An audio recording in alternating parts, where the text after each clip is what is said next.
तोपर्यंत जर पाहायला गेलं तर इथे येतो हा डॉट बॉल.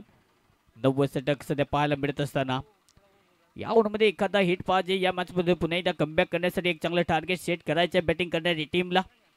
सुरुवातीला वाटलं की टार्गेट चांगलं सेट होईल, परंतु त्यानंतर पुन्हा एकदा या मॅचमध्ये घातक गोलंदाजी आणि पूर्णपणे या मॅचमध्ये इन कंट्रोल येत असताना टीम सहारा कॅरियर्स. कारण की इथून जर या मॅचमध्ये टार्गेट चांगलं करायचं असेल तर या ओव्हरमध्ये 2-3 चौकार षटकार यायला पाहिजेत आणि त्याच्यासाठी या मॅचमध्ये दुसऱ्या बाजूने विकेटची आवश्यकता आहे. आडव्या बॅटने खेळण्याचा प्रयत्न, पुन्हा एकदा टप्पा पण येतं, चांगलं व्हेरिएशन, पुन्हा एकदा अगदी काटा बदलत असताना बॉल पुन्हा एकदा थोडासा कट झाला आणि इथे पुन्हा एकदा चाललाय बॉल विकेट किपरच्या हातामध्ये. तोपर्यंत डॉट बॉल. चांगली गोलंदाजी या ओव्हरमध्ये पाहायला मिळते. टीमची धावसंख्या जवळ पोहोचते 61 याकडे होती. ओहो, याडी पुन्हा एकदा बॉल कट होत असताना बॉल पुन्हा एकदा चाललाय. थोडंसं जर पाहायला गेलं तर नक्कीच बाहेरचा रस्ता इथे दाखवण्याचा प्रयत्न. तो पुन्हा एकदा डॉट बॉल. चांगली गोलंदाजी. आमिर खान यांनी कॅच जर पकडला तर त्याच्यासाठी 500 रुपयाचे पारितोषिक आहे धीरज यादव यांच्याकडून.